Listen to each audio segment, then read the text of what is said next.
Flex Lewis here, straight out of the lab.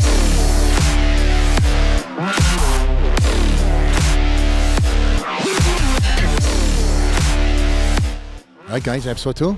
We're back here at the gym. Thank you guys for tuning in, straight out of the lair. It's been a very eventful couple of weeks. As you guys tuned in last time, we done the announcement.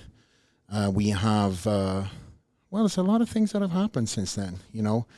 Since then, the introduction to the world, my son has arrived, our son has arrived, yes. Maxon James Lewis. Yes. And that has been such an unbelievable blessing and such a life change also at the house. And there's a lot of different topics we'll talk about today. And I think we'll start off with that. Sure. And since you are now back in the gym, I think the second time you've come back to the gym, Ollie, since the baby? Yeah. Walked in the gym, not trained. Yeah. How are you feeling? Tell the viewers what has really been going on in the last... I'm tired. I'm sure. Very tired. No, but it's been good. It's been 6 years since we obviously had a baby. So, you kind of forget, and then it's just like fight or flight. You have to do it, right? You figure it out. But no, it's been good. Honestly, I think having Addie being 6 years old, she's super helpful, and she's obsessed with him. So that makes it a lot easier because there's the lack of jealousy that happens. But he's super cute, super cute. Yes, he looks just like you. And you wanted to, but I think he has my eyes. Yeah. Okay. So I've gotten one thing out of my two children that look like me. So you put the request in. She said blue eyes. Yes. My mother-in-law wanted blue eyes, red hair. So we're waiting for the red hair. It's coming. Do you think so? I think so. The blue eyes are definitely there. Incredibly blessed. You know, for me, and as you know, obviously having my daughter was an absolute blessing. Obviously, you know, and I've said this before in other podcasts, when I found out I was having my daughter, I felt very nervous, worried. And as my wife said at the time, she's like, listen, babe, she isn't coming out 16. Because I was like, I'm ready for this, guys. You know, boyfriend's not happening. Now with my son, it's the complete opposite. You know, when he gets to the age of girlfriends, I'm going to be like, yo, son, get it out. Go on. But we are. That now. Yeah, we say that now. But again, incredibly blessed to have now both my daughter and my son. And it's been kind of like a bucket list for me anyway. Even if I had my son first, I would want to have a daughter secondary. So we now got the best of both worlds, and the house has definitely been an incredible change for the good, you know. And as Ali said, there's been 6 years since we had Addie. So it's a lot of changes that now we have to, get used to. And again, not in the bad sense, just getting used to a routine and stuff. And probably it's been the best thing not having that competitor's mindset, to really be present, roll up my sleeves, get involved, and, Well, like we spoke about the other day, you said it's allowed you to have more time with Addie. Yeah. Right? Because obviously Maxon's going to be nursing and with Allie. So it's allowed for more daddy-daughter time in the interim. Yeah, we've had a lot of good times, Obviously, the fear is that my daughter now feeling like she's kind of left out because she's such a mommy's girl. Right. But now, we've got our own stuff that we do that when mommy's nursing, her and I go out. She's really into Pokemon right now. So I never was into any type of card collecting or trading or anything like that. And she, I don't know, she's just really enjoying that. So I'm enjoying actually going to the card stores and buying her Pokemon packs and ripping them and seeing what we get and stuff. But anyway, listen, for the hardcore bodybuilders, hold on. This is not going to be just about Pokemon packs and childbirth. But, you're tuning in for the day and the life of Flex Lewis plus other endeavors, right? So this is what we want to talk about, is real life stuff. We're going to be a very unique podcast. But I just want to obviously recap on what's been going on over the last couple of weeks, and us having, the birth of my son is such a massive milestone. I wanted to make sure that that was covered first. Yes. And man, can't overlook that. No, most definitely. But also, since then, and we'll touch on that. Not only was I playing daddy daycare, but I had to play daddy daycare to somebody else too. Oh yeah. Yeah, we got. I'm bringing this up, my friend. For all the viewers that are watching this, my friend Doug Green is in a boot right now. You wanna tell the world the story of how it became? Yeah, there was an old woman at an ATM getting robbed. Yeah, it's a good story. No, moving, and anyone that knows me knows that I am better at getting hurt than anybody you'll ever meet. That's true. First name basis with the ER and everybody that works there, in every city I've ever lived in. So, but we got the VIP treatment. We did somehow. I think they either knew me or knew you, but we weren't there long. 408 became 20 minutes. Yeah, they got me right in. I'm booted up. Yeah. Hopefully no surgery, and but I'll be back. And for everybody who doesn't know, I missed on the first episode. Doug is the promoter of the Junior Nationals, along with Robin Chang and Sandy Williamson. So every show Doug has promoted, you're in a boot. Have you noticed that?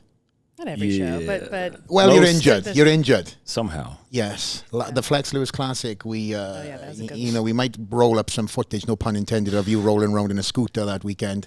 And Tyler was in a boot that weekend. And Tyler was in a boot. Yes. But we, I don't know how, but I got the call from your other half, and it was like a scene from Commando, where you're on one leg, arms stretched up, over my shoulders, and we were hopping to the car. And in fairness, you were in a lot of pain, and I know you. Oh. You were in a lot of pain, but you still found the comedic side to it all.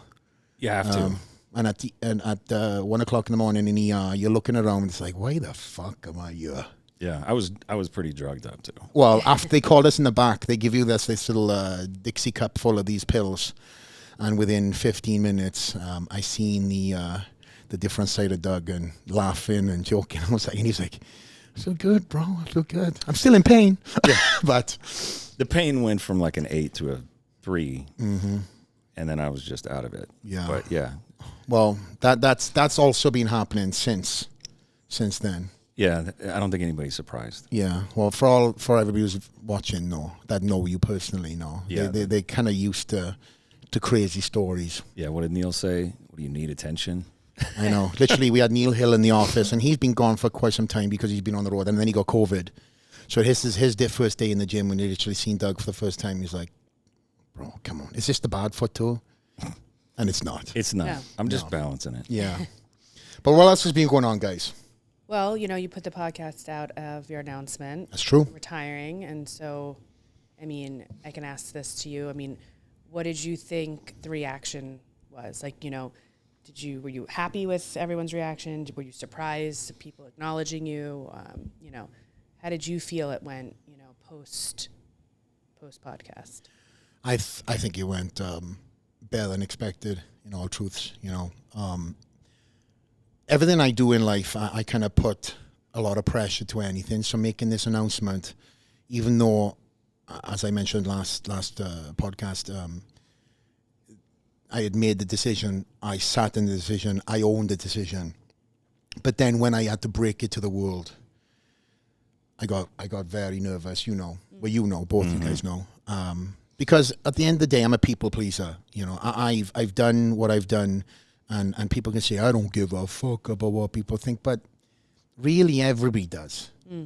Everybody does to a certain extent. There's some things that I don't really care to please people on, but when it comes to my reputation and everything I've been doing this since I was 19 years old, to retire at 38, nearly putting in 2 decades, I do care what people think. Because it kind of leaves that level high as to what I'm going to be doing next. And my reputation in what I do is everything. And I've been very, very cautious in all the years as to what people perceive me. I've turned down contracts because they're not the right fit. I've done things my way. And if anything, I've done it a very, very different way to a lot of people. Kind of like a unicorn in a sense where even competing, a lot of people don't even know this, but in my contracts, I didn't have to. Right. I didn't have to compete. I stayed in this game really for me. I wanted to get back on stage for me. My sponsors were very cool. They didn't ask me to compete X amount of times. Like some of these athletes have to compete to make a living. I didn't.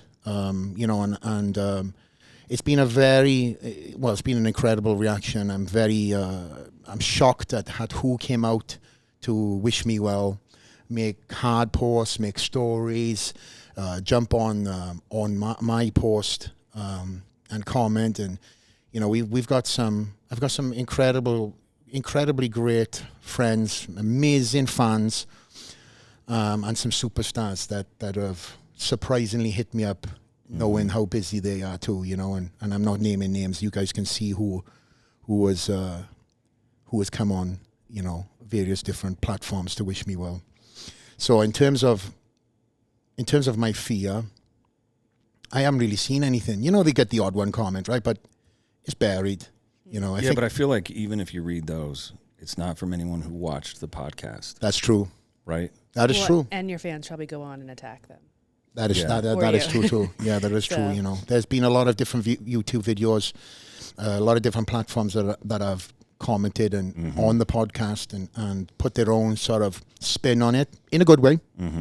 But I think we were so crystal clear, and I was so honest, vulnerable to put this information out that really couldn't be flipped. It was what it was. I just physically know in my heart of hearts, I ticked every single box, and I kept on hitting that wall. Okay, let's do this. I kept on hitting the wall. And in the end, I know I can walk away, with a very good conscience, knowing that I've done everything in its power. And that's what I really wanted to convey in that podcast was, it's okay to fail if you know you've done everything in your power. And I failed more times than I've probably succeeded. And I'm okay about talking about that. My journey to number one is you wrapped up and rolled in failure. When I came to this country with very little money, but this incredible burning desire to be the best. And we're talking about the era of Ronnie Coleman, and I can look at that kid now, because that's what I was. I was a kid with this pipe dream of becoming the best in the world, and think, wow, like, you had some balls. Because that's not who I am now. I'm a dad. I'm a business owner. I'm still that bodybuilder that wants to be the best. But that was a different chapter in my life when I didn't have anything but a dream. And I came here with honestly a handful of money in my pocket. I was able to meet up with some great people at the time that put me up in their house, and I was able to kind of live this dream of mine, go to Gold's Gym, see the pros, be around the best, and really see myself potentially of what I could look like as a 19-year-old. Then go back to the UK, save up more money, come back again for 90 days. And that's what I've done for a long time.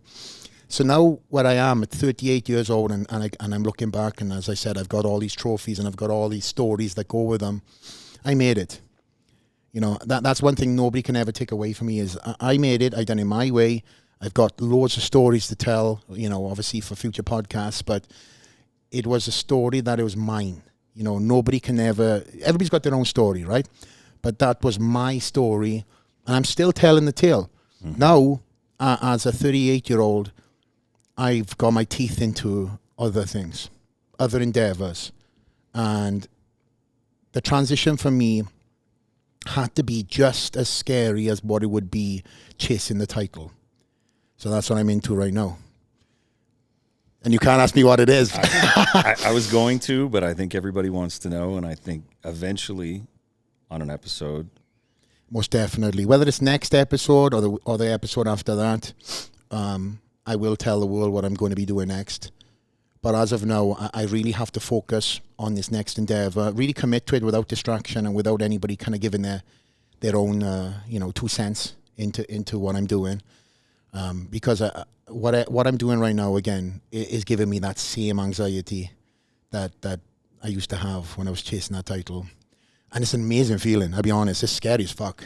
It is. It's scary because when people are worried around you,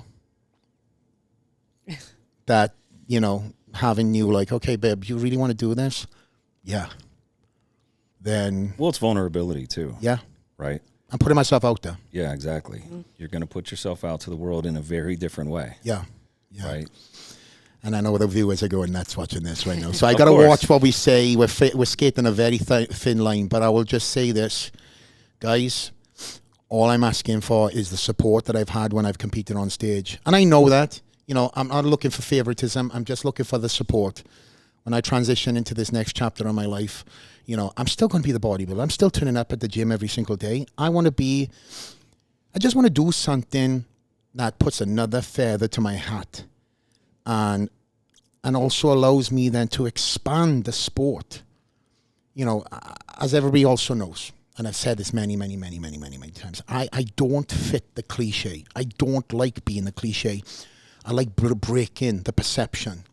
There's a stereotype of bodybuilders out there, and I just don't want to be that guy to add to it. You never have been, though. Never been the guy in the tank top in the gym. Never been the guy who shows anything to anybody. Yeah. Right? You always cover up. Yeah. Dorian Yates still. Yeah. I think there's a lot to be said for that, too. And I think that's one of the reasons why I've been able to break into different industries, you know, and get the sponsors that I have because of that. But speaking of that, too, I know on the last episode, the retirement announcement, there were some people, I think, specifically that you had, you know, felt like you didn't get to give a shout out to, or, you know, on that episode. Yes. Thank you, Doug.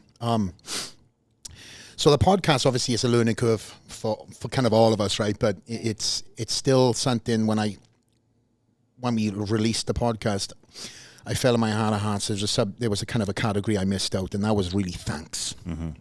And that was a thanks to certain individuals, you know, and again, I've not had a message or an email, hey, you didn't say this, nothing was mentioned. I just feel I need to recircle back on my career and really give thanks to individuals. You know, the Mannion family, right?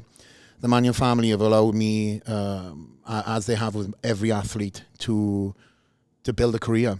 You know, I came to this country and I started from scratch. I'd won everything as an amateur. Mr. Wales, Mr. Britain, Mr. Europe, Mr. Universe Junior. Came to America with all these titles, 13 undefeated titles. Did you win the USA? Did you win the Nationals? No. I had to start from scratch. So, you know, with me and anything I do, thankfully I've got this kind of cheeky charm, I guess, that allowed me to again, a platform allowed me to do the talking and off the stage.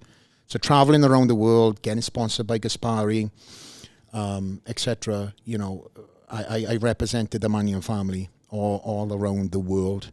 So I just want to take a massive, you know, with this opportunity, say a massive thank you to Mr. Mannion, Jim Mannion, my boss, you know, of the IFBB, for all the continual support. The day that I broke the news before it went media, as we done the podcast, Jim left me a very nice message. I don't want to really talk, you know, tell the ins and outs, but it's one of them messages that really hit home. Let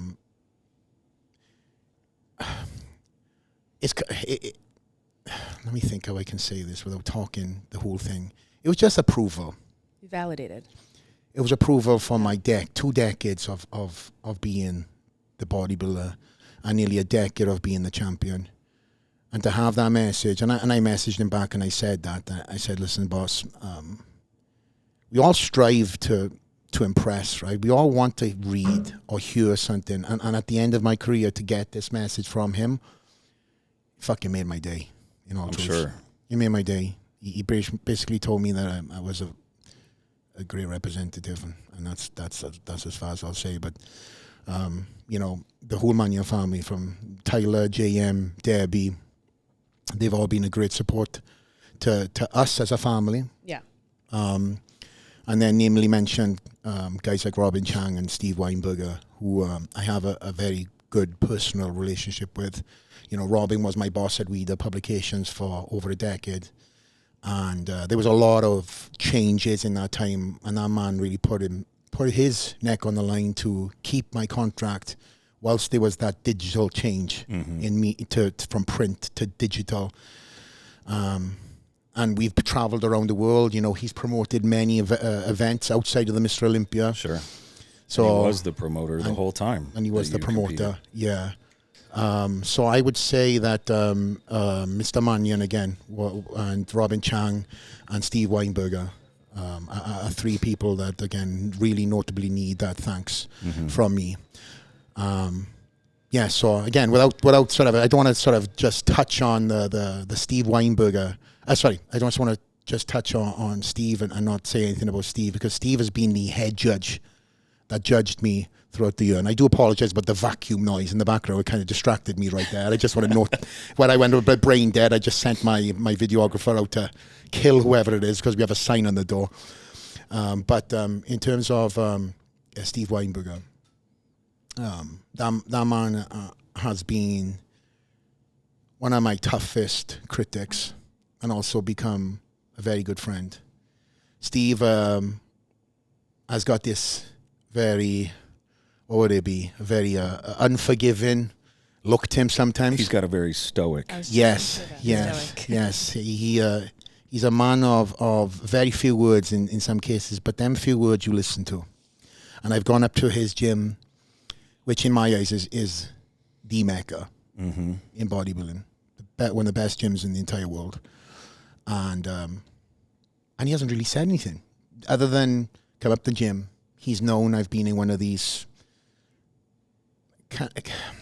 positions going into the Olympia where I need that kick in the ass. 2 or 3 days in Steve's gym, and you're training around like-mindedness. You know, it used to be at Gold's gym. It's not Gold's gym. It's Steve's gym now. Bev Francis Powerhouse gym, and that gym.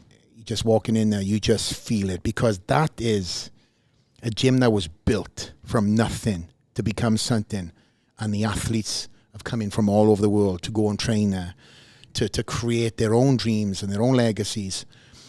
And Steve is at the top of the helm. He's in that office, and I've spent many hours in that office having conversations with Steve, and he's just an incredible guy. So him and Robin Chang, I don't want to seem like I'm going, too deep here, but I just want to mention them too as a massive thank you, because they had played a massive part in my career.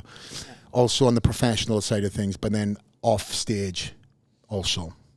It's funny you said Steve's a man of few words. Yeah. The other day, a couple days ago, Sandy did a Instagram live with Steve. Yeah. And we all kind of jokingly said, well, that'll be about 6 minutes. Right.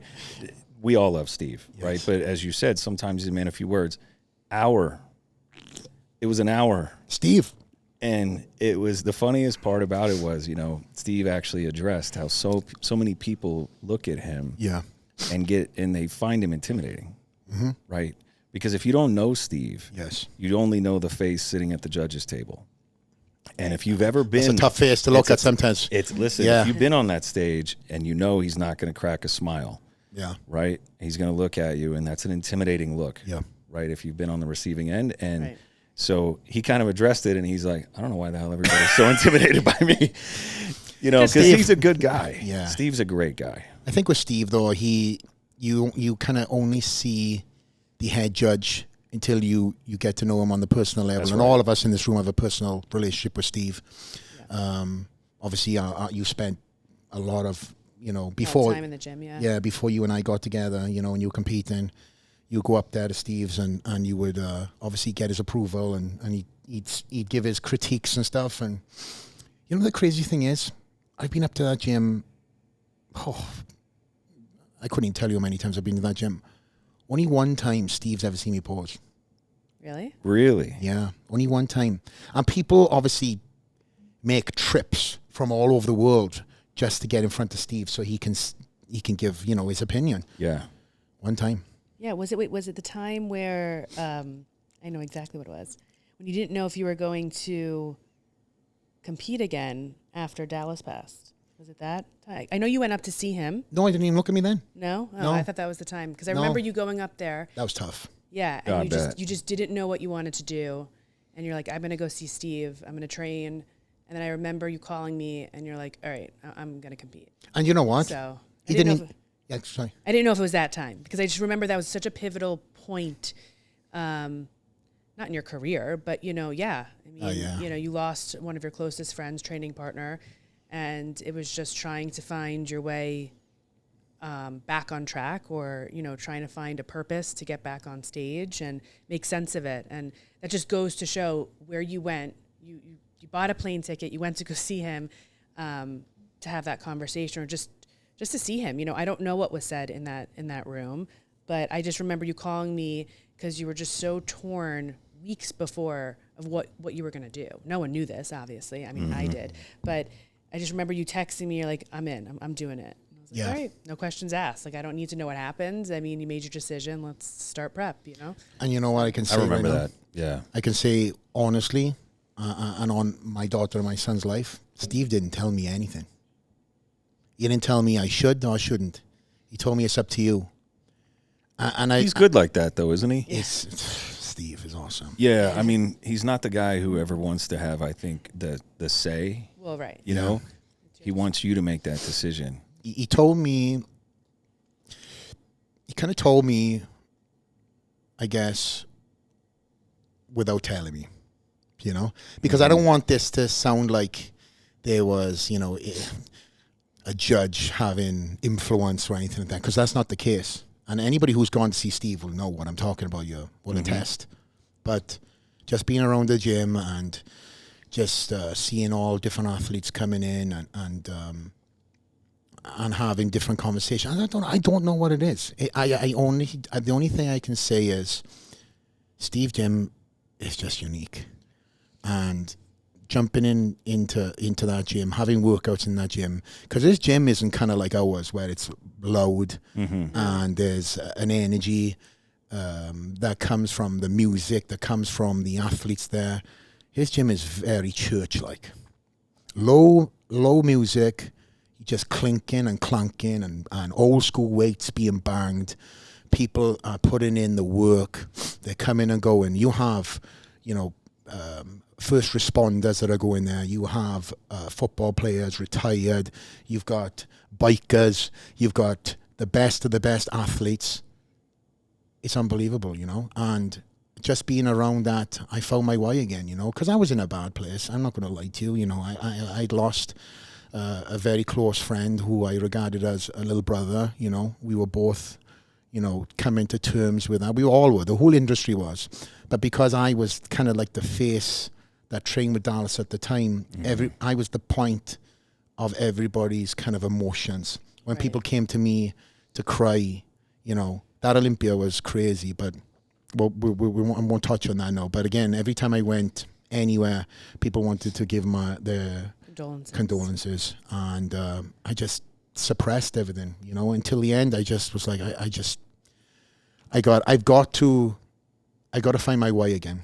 And going to Steve's gym that year was my way. And again, I thought that's one of the reasons why I want to say a massive thanks to Steve, because we've traveled around the world. I've competed in various different countries, and he's been the head judge. And if anything, he's probably the guy that I wanted to impress the most, because he was, he is unfiltered. If I was going to come in off, I would be judged off, and that's one of the reasons why I have so much respect for him, and also again Robin Chang, because I've traveled the world with him and Steve, and they've got to see a couple of things, and also prevent me from knocking out a few people too. But anyway, that's a story for another podcast. Well, speaking of Steve, the New York Pro. Oh yes, right, that just happened. Yes, Right.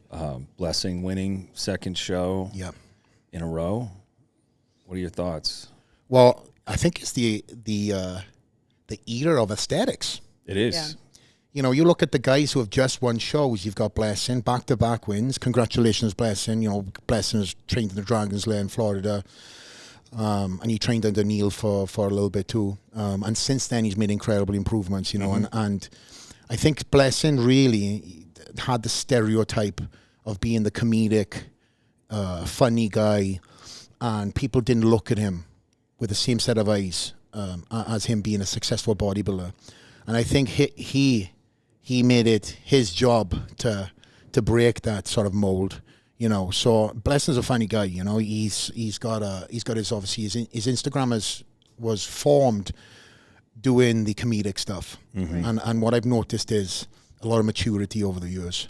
Yeah. You know, he's now got the spotlight of being a great bodybuilder, and now he's in charge. He can really take this to wherever he wants. He can still be the comedic bodybuilder, or he can find that balance between winning shows and doing what he still does on Instagram. And in all honesty, recently I've just seen him focusing on bodybuilding, and George brought him in well too. the results were there. Yeah. George brought him in. Kudos to George working that money. Obviously, I know Kai has been a massive inspiration to Blessing in Florida. They've trained together, and Kai is, again, Mr. Motivation, right? And I'm sure they've had many talks. I'm presuming they've had many talks in the gym, out of the gym, about being a better representative. Not that I'm saying Blessing was a bad, but you know what I mean, in terms of stepping up. You have a platform To be that guy. How do you think he fares comparison, like his structure, his physique? How do you think he compares? It'll be his first Olympia. It's going to be great. I'll be honest. You know, there's kind of like that rivalry now between Nick and Blessing, which is great. It's coming back. Right? It's great for the sport. They were friends, and now they're there's that tongue-in-cheek humor that obviously goes around it, but there's a lot of seriousness behind the choppy waters. Yeah, there's a lot of seriousness. Nick truly believes that Blessing is not on his level, and Blessing is there to say, like, yo, you see what I done? You see what I done in less than a year? I'm bringing it. Well, and they're very different physiques. Oh, complete. Oh, yeah. So, chalk and cheese, Yeah. Apples and oranges. I can't think of any other type of... Come on, one more. Yeah. Left foot, right foot. But not comparing your foot, but anyway. But we're seeing the era of aesthetics. Yeah. You know, you've got the Rafael Brandos who just won in Brazil too, my little bro. Yep. You got Blessing is winning. You've got... Brandon Curry won the Arnold. Yeah. You know, you look at the lineup, and in all honesty, it's kind of what would fare me if I was up there. Right.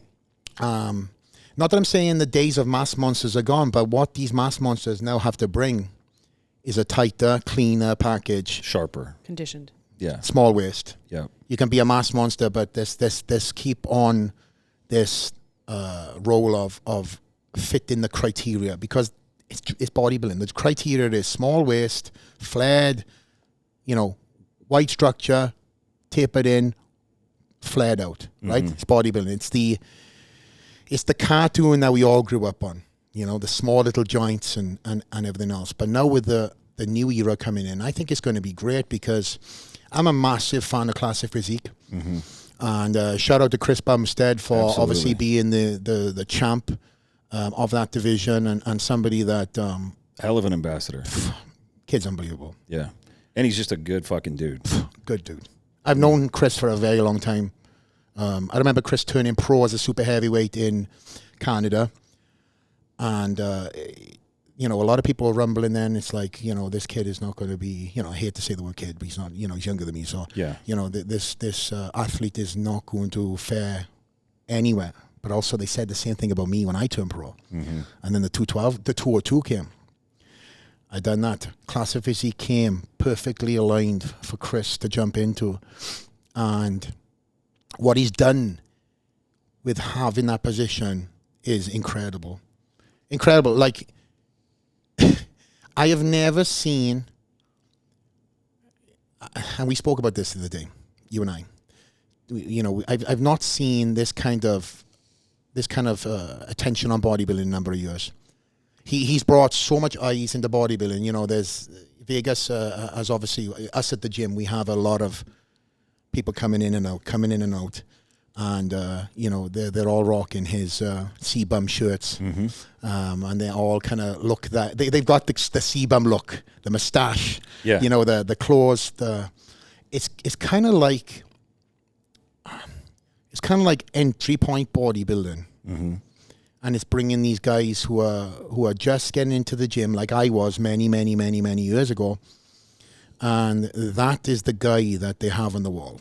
Yeah, you know? And it's more achievable to most of those younger guys. But right? it isn't. I mean, in their mind. Yes. Right? In their mind, they Yeah. believe that's more achievable. But he also fucking trains hard. Oh, no shit. Yeah, I've trained with Chris a few times, and He's strong as fuck. Don't let this this pretty fucking looks, go anywhere other than what he does in the gym is always impressive to me. Mm-hmm. He squats hard, he pulls hard. He's got a great team around him. I think Matt Johnson's training with him right now over in Florida. Matt. Yeah, shout out Matt. Good guy. Absolute great guy. And when you have people around you like that too, that keep you kind of on the straight and narrow, because let's face facts. Chris has a massive platform right now. I think he is 7 million followers or something like that. It's very easy to all of a sudden start feeling yourself, Mm-hmm. He's not that guy though. No names mentioned, but I've seen it. I remember guys coming through the pro ranks, they win a little something, and all of a sudden they got a fucking strut to themselves. Mm-hmm. Chris is not like that. And I think that's one of the reasons why I'm talking about him on my podcast. Yeah. Because I kind of marched to my drum being the sense that humble and driven. Yeah. And if you watch anything on Chris, and obviously I'm sure the viewers all know how Chris is. He is not only a great ambassador for the sport, but I truly believe that he is the future of getting the sport into different eyes too, Mm-hmm. So shout out to Chris. Yeah, shout out to Chris. And he did help create that shift maybe towards more aesthetics. If you look at the time since he's been really competing in the top ranks, That was my point. it kind of did take that direction. Yeah. You started seeing Brandon Curry climb quickly and win the Olympia. Shout out Brandon. Yeah. But I think a lot of people are pleased to see it. They're always going to be the people who really want to see. And I think it's fun to watch that comparison of the mass monsters against the aesthetic physiques, because it's a preference at a certain point. It is. What do you like? Yeah. But we have a few people who balance that. Yeah. Right? Who kind of are mass monsters, but still come in really sharp, really conditioned, keep their waist tight. Nick's done a great job of pulling the waist in, and Yeah, a lot of changes. I've seen a lot of good changes with Nick too, and obviously Nick is kind of the eat, sleep, shit bodybuilder guy. He has, his whole life is nothing but being the best, owning the day. And then you've got guys like Hunter Labrada, who also is the same kind of mentality. I just feel like this new era that are coming through that are all of the same age. Your Rafael Brando's now blessing can be added to that mix. Hunter, Brett Wilkins, Nick. Sorry guys if I've left out a few. It's fast thought here, but that is like the new era of bodybuilding, and all these guys are all kind of chasing this title now. And what is exciting for me is I've sat back and I've looked at these athletes that have been given a platform, and they're all very unique in their own selves. Nobody's kind of carbon copying one another. They all have their style. They have their style, and Hunter has his style. You won't see him and Nick post so much. Some people say it's too much. Rafael Brando the same. I'm kind of old school in the sense where I'll post something and I'll let people then kind of be like, holy fucking shit, That was my goal in all this. But with these guys, and it's just kind of like the new age of bodybuilding. These guys want to keep everybody updated as to what their progress is. Because I'm so old school, for me, it took quite some time, because I used to get on Raphael's ass all the time. It's like, stop fucking posting so much, Yeah. Where I'd be like, just let people just get shocked. But this is what the contracts are entailing these guys to do these days. They content's king. Content is king, and it's new, it's exciting, but also when you've got these athletes all kind of doing the same thing, it's you kind of see what's coming, but also the show day is when everything gets done. Is talking to circle back everything. I think the aesthetic era is is coming. It's going to be, I think, a dominant force, especially with the names that I've mentioned. And again, with all the shows that are now upcoming in the future, we will see who's going to be making the Olympia. Mm-hmm. And it'll be fun to see some of those names. Blessing against Raphael. Yes. See them in the mix with some of the guys who've been around for a long time. Yeah. I think it's going to be an interesting lineup. It is. Yeah. And now it's back in Vegas, Olympia. So it's back even in Vegas. more exciting. Yeah. And talking of Vegas, EDC last weekend, man, I was blown away. Yeah. We had no joke. So much traffic. We had a lot of people that came through the gym here. Obviously, growing up in the UK, a lot of people would train to go to Ibiza, or as Americans say, Ibiza. We had a lot of people that came through the doors here that came in from all over the country. Yeah. Came in for ADC, and if everybody's seen EDC was, or hadn't seen, it was at the Speedway track, the racetrack here in Las Vegas, and the whole place was taken up. It's kind of your world. Yeah. But I was shocked. That we had more athletes come in for EDC, incredible shape, incredible guys, girls, etc., than we did if we have a bodybuilding show here in town. Yeah.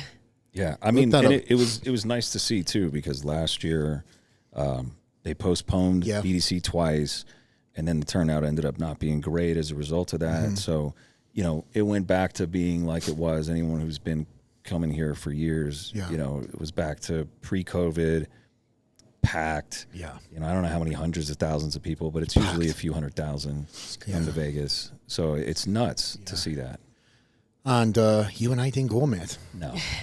No, I knew better than to go on crutches. Yes. I think I've learned my lessons. So we did not go. I had the invite to be flown in on a helicopter. Yeah. Land and get out. That's how I did it when I did the production for that show in 2016, or one of the stages for that show. It's the only way you can get there. It's the only way. Fly in with the helicopter, fly back out. Otherwise, that same year I was going to drive it. I mapped it from my house, and it's only like 11 miles. Yeah. But I think it was 7 hours to drive. Come on. Seriously. Well, because so many people are on the road. Yeah. Yeah. And it's only 2 lanes once you get up near the speedway. Yeah. So I was like, fuck that. Well, I got the invite, and I was like, the whole FOMO kicked in a little bit when I started seeing people, the people that I was offered to go with post stuff. But then when they were there and they were shooting it from their level backstage, and I'm a networker, as we all are here, but I'm glad I didn't go, to be honest. It was a mess. You get that FOMO for just a second, and then you kind of remember, like, Yeah. I think I've been to EDC like 7 times, something like that. So there's not a lot I feel like I'm missing. You ever been to EDC? No. I'm not like a festival person. Not even really a concert. Like, I do like concerts, but You love some Britney Spears. Oh, yeah. Britney Spears is awesome. And Katy Perry, thanks to Doug. You got to see that. But no, festivals are something about, there's too many people. I don't know. Ever since I had kids, it's like I don't know. It's like I can't be somewhere where I can't leave right away. I don't know. It's like this weird thing that's... If you do it right, you can. Well, you can fly in on the helicopter, go to VIP. Right. You can... But either way, I mean, it definitely was great to see everyone at the gym and the support.